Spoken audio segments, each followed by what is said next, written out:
দুনিয়ার কোনো কাজ করতে গেলে আমরা চিন্তা করি লোকে কি বলবে, অমুক কাজ না করলে লোকে কি বলবে আমাকে, অমুক কাজ না করলে মানুষ তো আমাকে কি বলবে।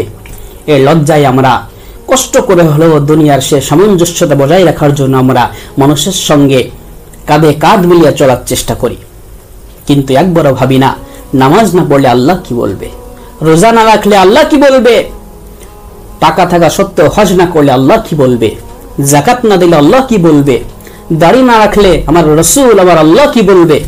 একবারও চিন্তা করে দেখি না, কারণ আমাদের অন্তরে তো সেই ভয় সেই তাকওয়া এখনো জন্মায়নি।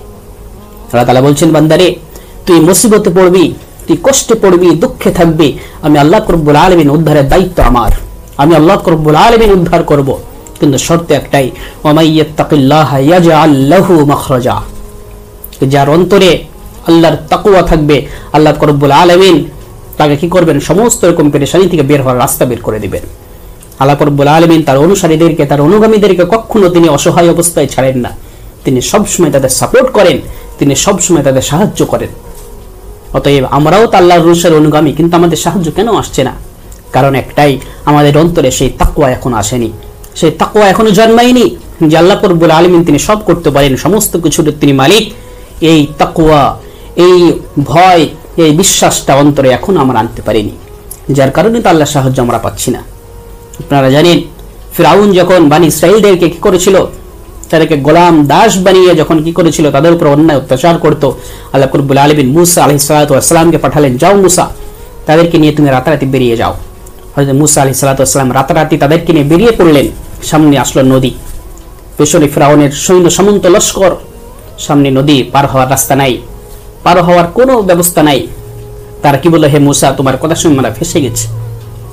মুসা আলাইহিস সালাতু ওয়াস সালাম বললেন, ইয়া আল্লাহ তাআলা আমরা তো ফেসে গেলাম, আমরা তো ধরা পড়ে যাব। আল্লাহ তাআলা বললেন, লা তাহজান, হে মুসা তুমি ভয় করো না, আমি তোমার সঙ্গে আছি, তোমার হাতের লাঠিটা দিয়ে কি করো, সমুদ্রে আঘাত করো। মুসা আলাইহিস সালাতু ওয়াস সালাম যখন সমুদ্রে আঘাত করলেন, সঙ্গে সঙ্গে 12টা রাস্তা তৈরি হয়ে গেল। আল্লাহ রব্বুল আলামিন তার অনুসারীদেরকে সব সময় তিনি সাহায্য করেছেন, এখনো তিনি করবেন, করে আসছেন, কিন্তু শর্ত একটাই, ইত্তাকিল্লাহ, আল্লাহ তাআলার ভয়, আল্লাহর তাকওয়া অন্তরে প্রবেশ করাতে হবে। আল্লাহ তাআলা বলছেন, বান্দারে আমি যেটা বলছি তুমি শুধু সেটা মেনে নাও, তাহলে কি হবে, আমি তোমাদের সাপোর্ট করব। দেখবেন যে কোটিপতি, তার ছেলের কি থাকে না, টাকা পয়সা ঘর বাড়ি চিন্তা থাকে না, কারণ কি সে জানে সে যার অধীনস্থ, বা তার আব্বা তার বাবা, তার অনেক টাকা পয়সা বাড়ি গাড়ির অভাব নাই, সেই জন্য তার চিন্তাও নাই।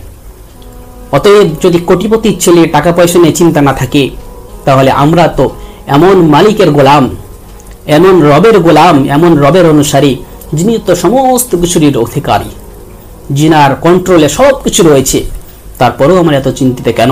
চিন্তিত এক জায়গাতেই, যে আল্লাহ তাআলা যেটা বলছেন তার উল্টোটা আমরা করি।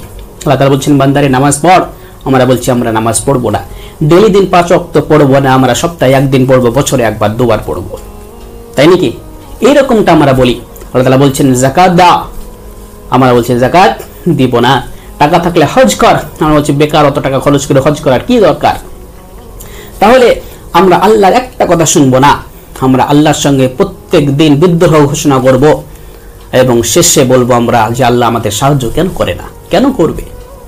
আহারে মুসলমান, আমাদেরকে নিজের তৈরি করতে হবে, সাহায্য নেওয়ার জন্য প্রস্তুত করতে হবে, আমাদেরকে অন্তরে তাকওয়ার ভয় ভীতি আমাদের প্রবেশ করাতে হবে। তাকওয়া কি? তাকওয়া হচ্ছে আল্লাহর ভয়, আল্লাহর ভয় থেকে সবকিছু কি করা, সরে থাকা। সব থেকে নিম্ন দরজার তাকওয়ার মানে হচ্ছে যে এক ব্যক্তির কাছে গুনাহ করার সমস্ত উপকরণ মজুদ, গুনাহ করার সমস্ত রকম ব্যবস্থাপনা মজুদ আছে, কিন্তু সেই ব্যক্তি গুনাহ থেকে বিরত থাকছে শুধুমাত্র আল্লাহ তাআলার অন্তর ভয় আছে সেই জন্য। এটা হচ্ছে তাকওয়া। এক ব্যক্তির সমস্ত রকম মাধ্যম আছে হারাম উপার্জন করার, সমস্ত রকম ঘুষ থেকে নিয়ে সুদ থেকে নিয়ে সবকিছু করতে পারে সে, কিন্তু সেগুলো একটাও করে না শুধুমাত্র আল্লাহর ভয়, এটার নাম হচ্ছে তাকওয়া।